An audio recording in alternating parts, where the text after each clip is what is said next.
And today we're going to be looking at doing a cottonwood spirit carving. So this is cottonwood bark on this one. This cottonwood bark is given to me by a good friend out in Colorado, Adam. Thanks, Adam. So he sent me quite a bit of this stuff, and it's kind of hit or miss. Just because of its flaky nature, but it's also some of it's very soft and some of it's hard, and some of it's just so hard you wouldn't believe it, and wouldn't believe it was bark. And then some of it gets so soft that there's like some brittle issues. This is a pretty soft piece that we'll be working on today, um, but it's not too soft. I mean, I wouldn't completely suggest this cottonwood bark for beginners. Adam actually very specifically did start with this stuff, but he had a large access to a supply, so he was able to have large pieces, and he could move to a piece if it was too hard or screwed up or something. Otherwise, I mean, if you don't have access to a lot of it, I'm not really sure I would strongly suggest starting off with it. And it's really not a wood, so it is fun though, and it's got a cool look. It's its own kind of thing. It's kind of in that genre, like in pine knots. So here we go. I've done this triangle for the nose, and I'm doing the brow line there. Just kind of getting the main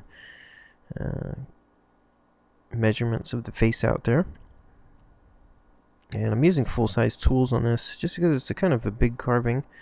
Even though it is soft, it's also easier to get around in there.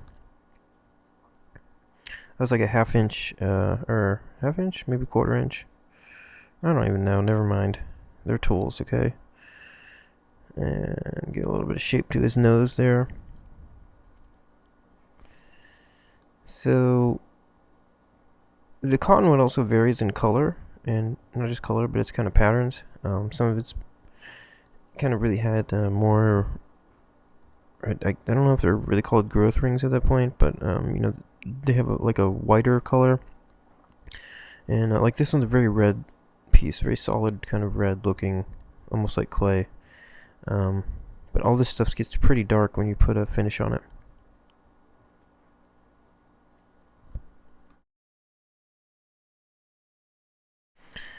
Okay, and we're gonna get the bottom of the hairline in. There, just gonna trace it in there.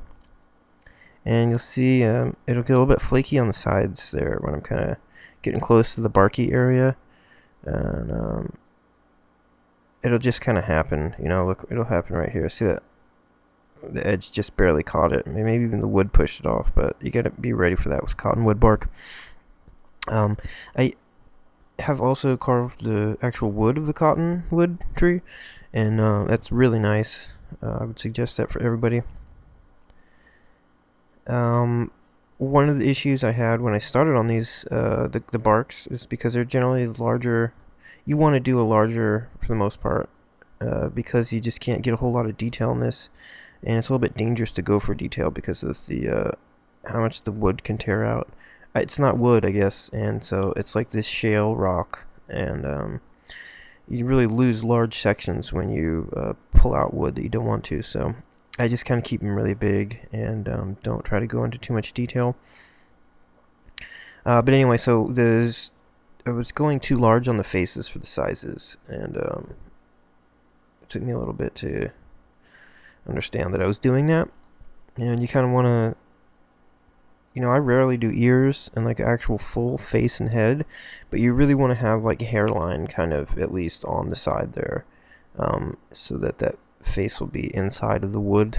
And because once it starts to get bigger than that, and it starts to be some issues, it just generally looks better if you have it, as Adam says, actually framed. You frame the face with the hair, even if it's not hair. If you just have it in there and there's wood on each side of the face, it makes it easier for the brain to recognize. And I don't know, maybe just while you're carving it, it's easier to look at and figure out where you are and what you're doing. Okay, well, why I guess that is because the cheekbones, the structure on the side of the face is really complicated, and you don't have to deal with it. You don't have to deal with that complexity or blending it if you just have a line where you're doing right here, and have that face inside of the wood, the space of wood that you have, instead of letting it go over the edge there. And remember, when you're doing something like a wood spirit, they don't have to be anatomically correct, and they rarely are anatomically correct. So, lean on that stylized thing, and make measurements different from what you think they maybe should be. That's kind of how you make your carvings fun, is you experiment with those measurements. Make the eyes too small, make them too big, or make the face narrow. Here I'm kind of working on this kind of beard section that's, right below the cheeks and above the mustache. And I should have a brush with me. I have to keep blowing on it because it's so much crap that's getting everywhere. And that happens with cottonwood bark because, again, it's not wood, so a lot of stuff breaks up and gets everywhere, gets in your details. This piece, by the way, is I have it clamped down with one of the plastic clamps that are like a pump grip clamp, and it's pretty steady. Some of these, the back is generally straight, but if it's not straight enough, you don't want to stress out the bark too much and break the whole thing. So you can maybe take, if you have whatever you're flattening it with, taking wood off, flatten the back out a little bit. You can see this one's not flush on the table, but it's good enough. And this is a pretty solid piece of bark. So whenever I'm doing the cottonwood bark, it's just like I don't get my heart, set on the piece. I'm like, this could break, or I could get into it, and it's not a good piece of bark, or the whole thing splits off. So it's kind of a crapshoot, but it has really great results, and it's fun. And this happens so fast, this carving, and at this size, that you gotta enjoy it. This is another thing. So I'm just curving the mustache there, because it's so soft, and because it's not really wood. You can make cuts that are basically continuous, and not only that, but you can curve them much easier than you can on a regular piece of wood. And so in the beards, you can do a continuous line. This one's not quite as soft. It's got some harder spots in it, but I did another one, and it was like almost a foot of beard on the bottom, and I could just run the V-tool all the way up, and kind of just draw it in there. And you really can't do that on any other, or on wood, on most woods. But on this one, I do have to do a little bit of lining up, doing the lines of the beard in sections. And there I have like a smaller V-tool there that I'm kind of doing the details with. V-tools, they aren't really, they don't have a point on them, or their point is actually a little bit curved. So you can't really just use a big V-tool. You can't just go in shallow to make a small V-tool cut. A large V-tool going in shallow is actually more like a veiner, a number 11 sweep. So to get that crisp detail, you really have to go to a smaller V-tool or parting tool. So we're getting the top of the eyebrows there a little bit, and separate the eyebrows, which you don't have to do. And you see that there, that gouge is a number 3. I think it's a very underutilized tool. It's what you should usually use if you're going to turn it over, like you see me here doing here. And you get a rounded surface, and if you use anything with more sweep, you're going to have the edges dig in, and it's not going to be smooth. But also, that's what you use to make things flat, because you can't really use a chisel to make things flat, because the edges will dig in. So if it just has that tiny amount of curve, you can basically make something flat and not have any edge bites. I had to replace the battery there. Oh, and I got some sandpaper. This is really old sandpaper that I got. It was like 25 cents for like 50 feet of it. It's awesome. It like falls apart though, like all the grit comes off. But it's got a really nice cloth backing, so when I fold it like that, it'll really stand up to press it into the details and stuff. And if you don't have the cloth back stuff, you can just put some duct tape on the back of sandpaper, and it will perform a lot better. So I rarely use sandpaper anymore on my carvings. Partly it's because they're just so small; it's hard to do it. But I don't know. I mean, I think I saw somebody's cottonwood carving, and they'd use sandpaper, and I was like, man, mine could look like that. So I tried it out, and it's so much fun on this stuff because it happens just so fast, and it just works so well with this material. Um, yeah, and I guess also because it's kind of a loud material, like it's not like basswood where it's just like very pale and even. This you can't really see it here, but it does have again the kind of pattern of the grain. Or the growth rings, those little stripes through it and stuff, and it just seems too loud when it's got that geometric kind of planes on it and corners. So it just looks so nice, softened, and it's not just that it goes fast and it's whatever. I mean, you literally can shape it with sandpaper. And I've been working on a female face on some cottonwood, and it's like you can do almost all of it with the sandpaper, and it's just worked out so much better. It's so hard to do female faces in wood, and I'll eventually try to bring a video on that to you guys. But so now I'm working on some hair finally, some hairlines. On the top, you can see there parts of it are a little hard, and you kind of have to beat the tool through there. And you see I'm going straight down into the forehead when I'm on those lines. And I just usually do that. I'll clean it up later on the other side. You don't have to bring it all the way down, though. If you vary the end of the lines, like have some get close, have some get a little not as close, it will kind of create the same effect. But I just kind of plan for that on the mustache and this that I'll be taking. Really just take the V-tool through there, and that'll clean off both sides of that crevice where the hair meets the forehead. So, and on the hair, I'm using the smaller V-tool. Yeah, you see that chunk just come off there? You just gotta be okay with that. Yeah, the smaller V-tool though, because it's I want these to be kind of sharp. And because I'll sand them a little bit, there's no need to go sand in all the details, but it'll kind of give it a nice contrast. Yeah, those big V tools, I mean, it's almost no point on the bottom at all. There's actually a V tool that specifically has more of a curve on the bottom. I forget what it's called. There's all kinds of weird tools that you don't see that often.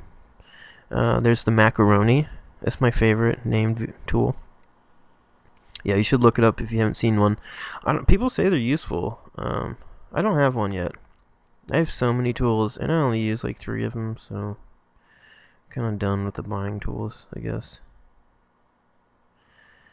I say that, but I mean I'm using my large size tools today, and that's nice.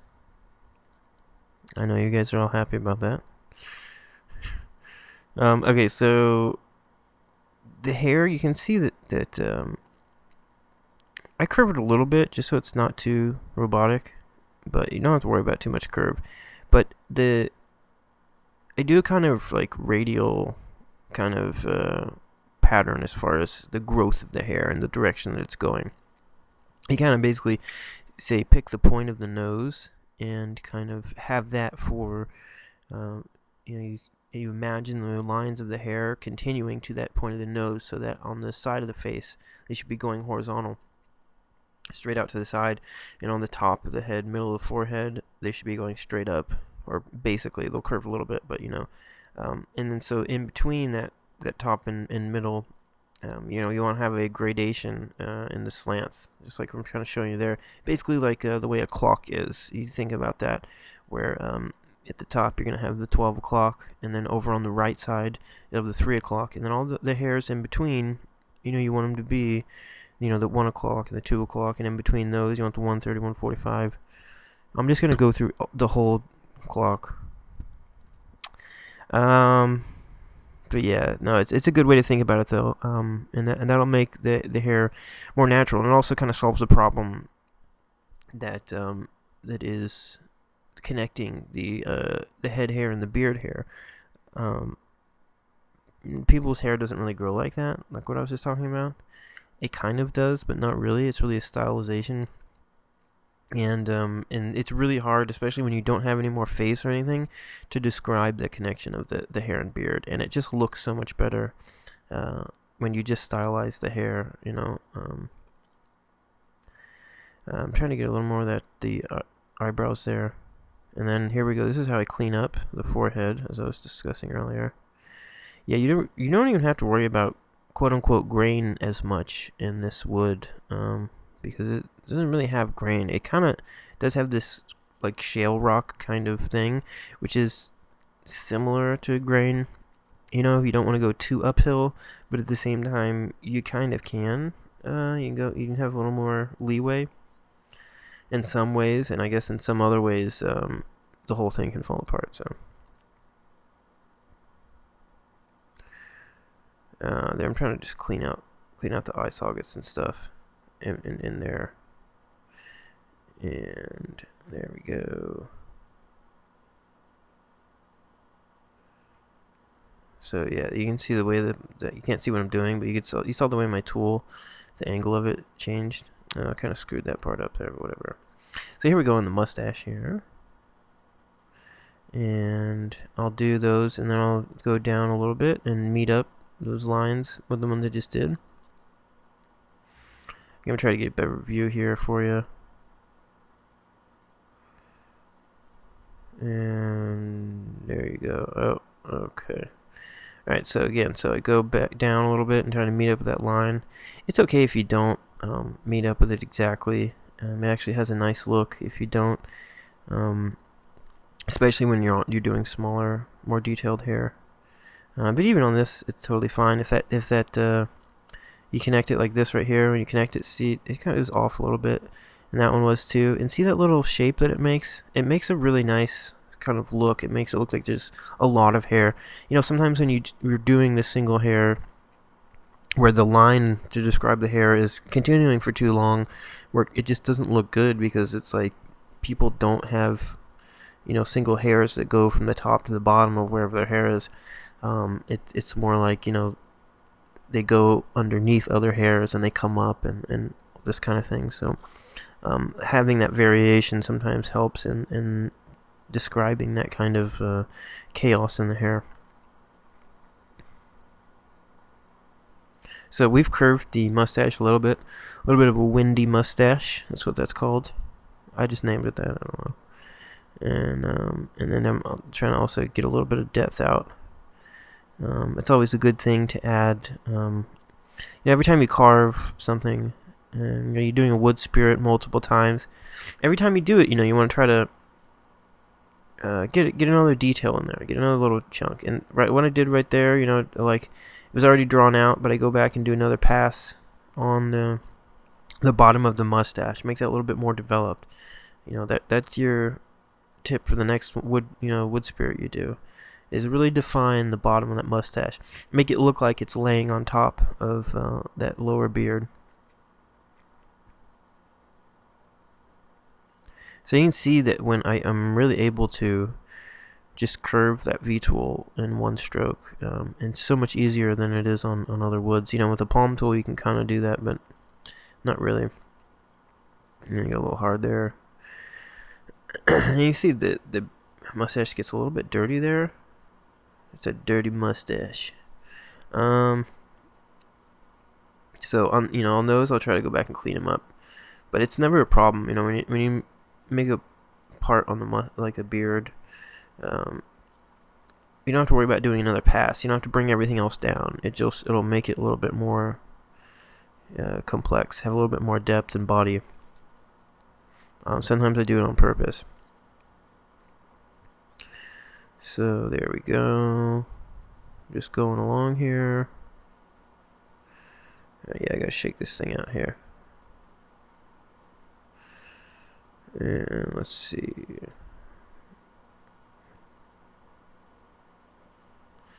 So, yeah, this is another place, right? I just bring the hair straight down to the bottom of the nose. And you have to kind of tilt the V-tool. You don't want to dig the wings of the V-tool into the bottom of the nose, but that's why you saw me kind of do a little flick at the end there. Try to get the butt of that V-tool in there without the wings hitting anything. So there I'm trying to just getting the eye a little bit cleaner. And I have a video on doing wood spirit eyes if you're interested in seeing a little bit more. Just keeping it really simple. Even though this is a larger one, again, because of this bark, it's not really worth it. Oh, so the hair went a little too far. It was like going into the eyebrows, so it's kind of separated it there. And that's, again, it's just a little bit of part of kind of framing the face. And I'll get it out a little bit more there. Get a little bit more distinct. Clean up that forehead a little bit. And bottom of the cheeks. Again, this is all just kind of doing what I was talking about earlier of cleaning up where the V-tool bit in. And his eyebrows are a little bit sunken in to, it looks like his forehead's like bulging out above his eyebrows, so I'll fix that up in a little bit. Little things like that though, I mean, you can really just leave for the sandpaper. And I would suggest early in the carving, if you're doing this cottonwood bark, is try out some rough sandpaper on it and see how much it works, and then, because it'll make you carve differently. Like I was talking about, I was doing this female face. I mean, you can't just carve a detail and then go over it with sandpaper because it'll be gone, right? So you maybe leave things even bigger than you maybe normally would, and don't even worry about other parts. Keep your sandpaper with you and keep trying it out and see how it goes. You don't have to sand everything the same. You kind of want some sort of sense, to it, but you don't have to get in all the crevices and all that. I guess it depends on the wood, but this stuff, the bark, it blends pretty well on its own. You can see, like, I mean, some of it's sanded, some of it's not, and there's not a huge like color variation or anything that some woods have. So here I'm just getting down, kind of making, okay, so I go out a little bit on these little chunks here, right? So it's like kind of blending the beard into the natural chaos of the bark, so that it doesn't look like that bottom mustache that you see there, his left side. See how it looks like it's like inside there, it's framed? We don't really want that. We want it to kind of look like it's, the wood spirit's just blending into that natural wood. So I'll kind of flick it out there a little bit so that those lines aren't framing in the beard, because we don't want the beard to be framed in. And again, it's a little hard down there.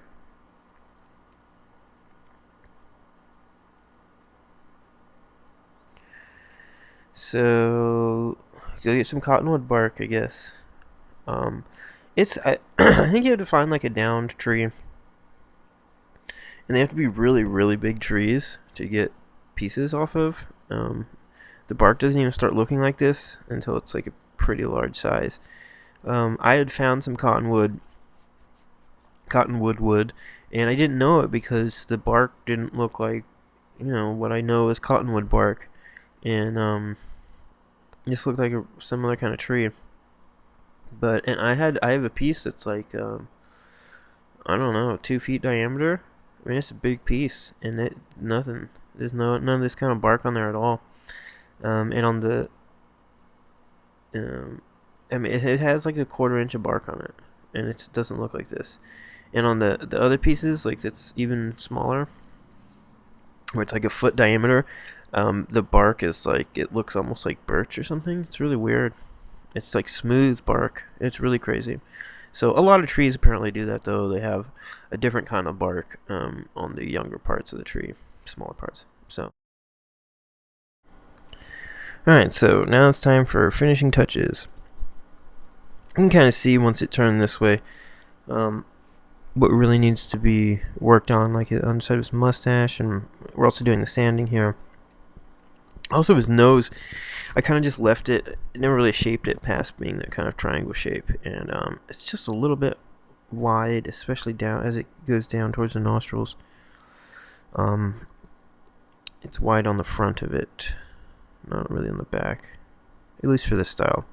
So you can see there, I'm just kind of fold over this cloth backed sandpaper and kind of get in there a little bit. And it takes so little to get this stuff rounded out. Yeah, because it's so frustrating to be working on regular wood and try to do this. So I want to get this eyebrow to come out a little more, so it wasn't so. Yeah, it was looking like his forehead is kind of baking bread over the top of his eyebrows. And yeah, watch how fast these lines come out with the. I mean, it's like touching it. This is a pretty rough sandpaper. I'm not sure what it is, but we'll say it's like 320 or something. No, I don't know. Maybe it's like 1. It's like negative 400 sandpaper. Things I go over the hair just a little bit, just kind of soften it up a little bit, and I do go in a little bit. This is kind of out of focus, isn't it? I think I went too close. Whatever. I'll stick like you don't need to do the insides of the hair, is what I'm trying to say. Yeah, unlike on these crevices, I'll try to get in there a little bit, but it's not a big deal. Really, only if it's like not looking like super clean.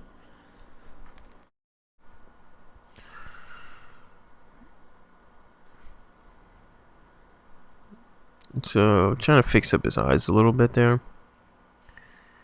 And then, again, kind of fold it in there. You'll see sometimes I'll fold the sandpaper and I'll fold it again. So you have a corner that has grit on all sides. There's my really crappy knife. And I just broke off one of the blades. I've gotten old knives before, and they'll have broken blades. I'm like, man, how did they do that?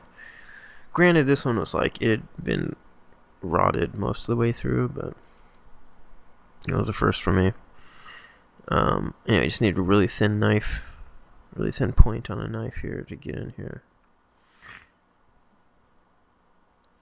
Yeah, pocket knives, a lot of times the blades are so thin that you can't do a whole lot of heavy carving with them. You can only kind of whittle. But sometimes you reach for them when you need something super thin.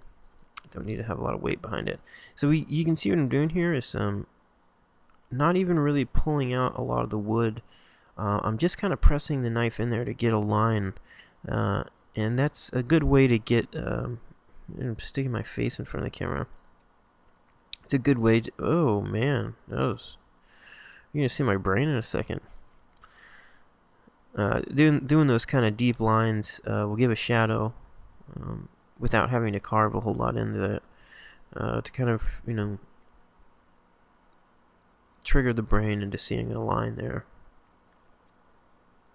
And I try to do it here on the eyebrows a little bit, but I'm like, nope, it didn't work out well. And so with those lines, you can see I kind of traced out the whites of his eyes to kind of make him have pupils a little bit. I have to go back in there and clean it later. Okay, now let's do some really bad nostrils on him.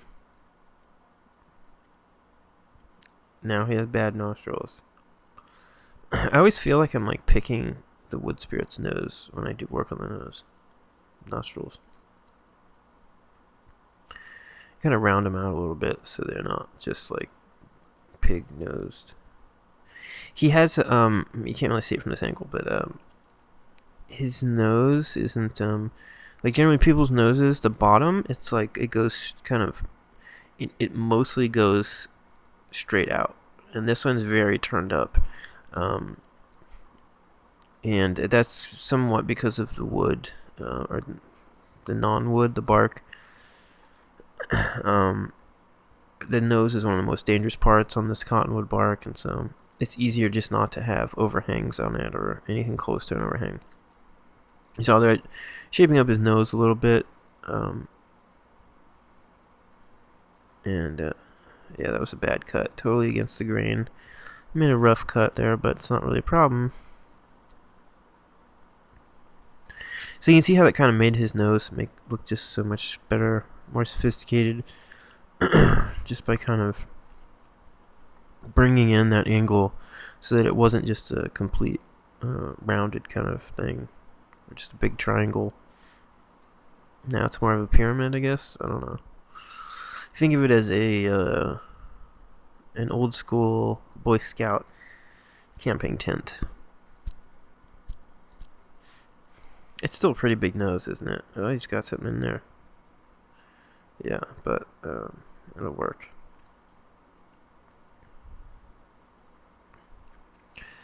So we go back to digging out his eyes here.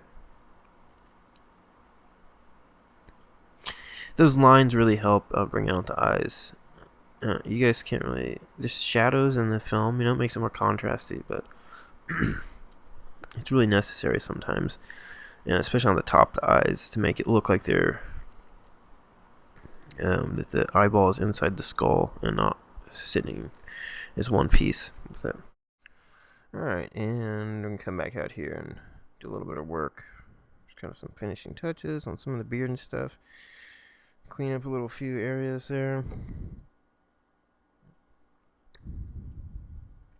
I generally leave stuff and I go back to it, my carvings, so you can kind of have a fresh viewpoint when you go back and look at it, and then kind of decide, okay, is this finished, or what really needs to happen, which I don't really get to do, in the videos when I try to do a full carving for you guys. So I kind of rush back in to do some finishing stuff here. And all this finishing stuff, I usually spend longer doing that than actually just making most of the carving. And even that's even happened in this video. The face was done like 10 minutes ago, probably, right? Maybe even sooner than that. So the carving's pretty much done there. What I do on this one, and you'll see it here in a second, I polish it. I don't know if you guys saw the pipe wood spirit that I did. I did like a wood spirit on a tobacco pipe, and the pipes are usually finished and stuff, so I looked into how they were doing that stuff, and so they like polished the wood with like a felt power tool, like a rotary tool with a felt wheel on it, and they'll use like different grits of polishing stuff, compound. So it was kind of cool, so I was like, I'll try it on this one. It's not really necessary. You could just go up with a little more higher on the grits, but really even that, it didn't really make a difference after you put like some finishing stuff on it. You can see I've got some just cheap, crappy, run-of-the-mill polishing stuff, and it looks really nice, it really polishes it down. And by the way, I didn't do any in between. I went from that really rough sandpaper to this. This wood is just so soft, it doesn't really matter. It's not like there's huge lines or coarse stuff. It just kind of melts into that. So it's kind of up to you. It really depends on, I guess, what you're doing, because like this one, they couldn't get the wheel into a lot of this, and which again, that was fine, because when I put the finish on it, it just balanced everything out. Everything looked the same basically, so this was a little unnecessary. But I've done a few finishes on these, and this last one I think was maybe the best. What I used was, it's called like antique something, I don't know. It's basically tongue oil finish. Now, tongue oil finish, for the most part, is not actually tongue oil. It's a bunch of crap mixed together. But what it is it's not as thick as doing polyurethane or shellac. So it's basically a mix of other crap, and it won't sit on top of the sculpture as much. The one I use, this antique stuff, it's like it just has a harder finish, so it's used for gun stocks and stuff. But it's basically the same as the tongue oil finish. It's just what I had. So if you use, do not use a polyurethane that's shiny, and you could use a sanding sealer. I used that on another one, but it was so thick, it caused a lot of shininess, and You just don't want your carvings to be shiny unless they're completely sanded and soft and not a person. If you're doing abstract rounded stuff, then you can do it, but otherwise you don't want shininess. So whatever finish you do decide to put onto it, if it's too shiny, you can put wax onto it, and that'll dull it out. And you may want to do that anyway. You just use like a finishing wax or something. But with the waxes, you have to watch out. It'll look okay, and then you'll leave it. You can leave it for like a week, and then it'll dry. Like the stuff that's mixed with the wax to make it, pliable or whatever. That'll go away, and the wax will shrink or something, and it'll collect up in like the crevices, and it'll be like this gross wax in there.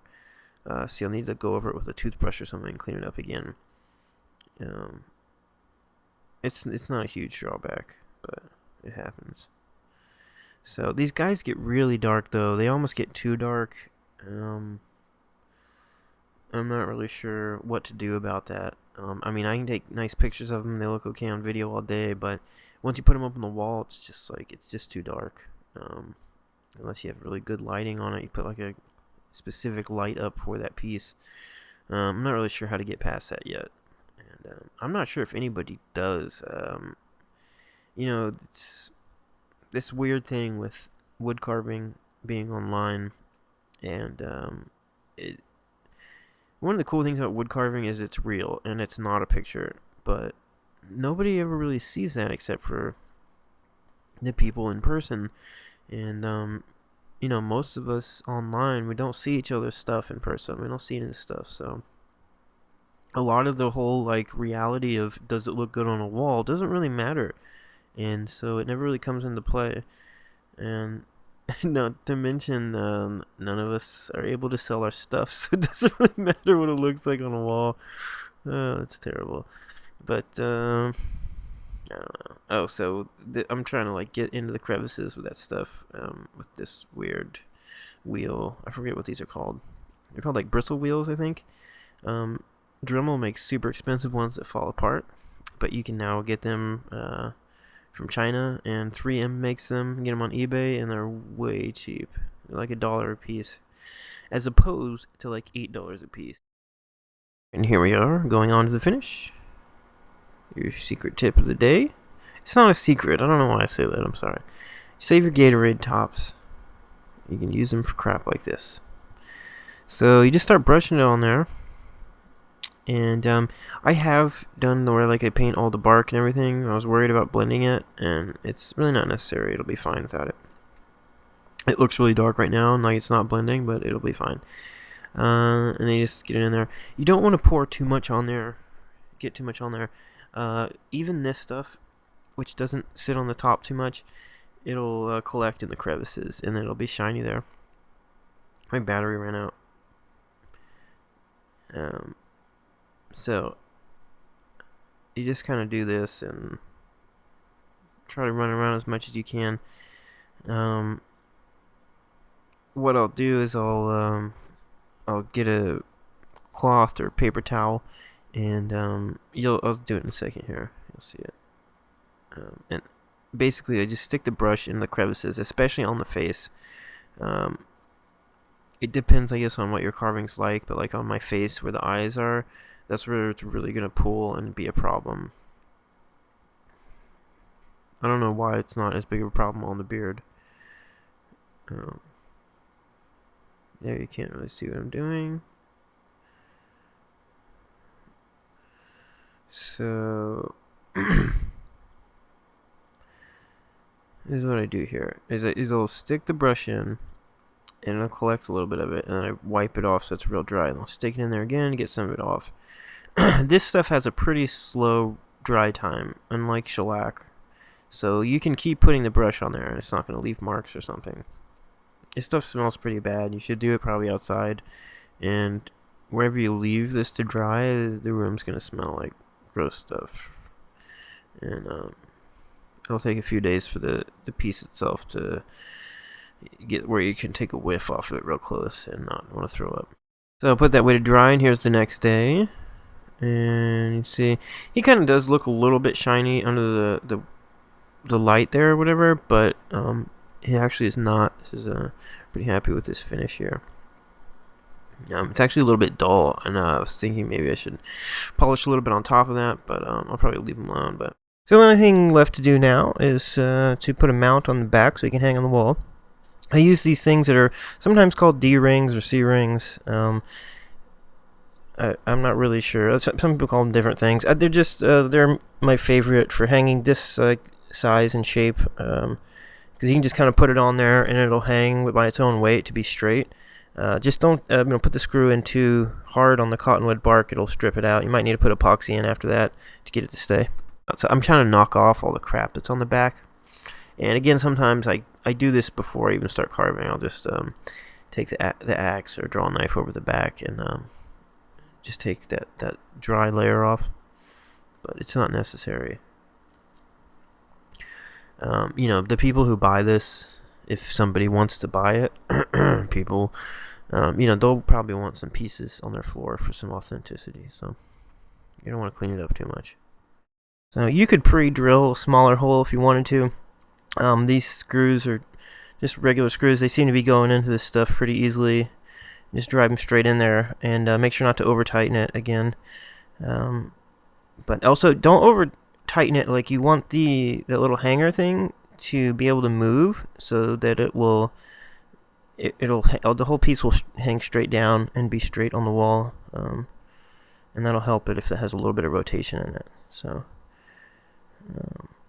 there you go. See, there's a little bit of movement there, and so that'll hang up nice and be nice flush on the wall there. And that's it, guys. Hope you enjoyed, and be safe carving. There'll be some better pictures of this on my blog. I'll put a link in the description if you want to check that out. Alright, take care, guys. Bye.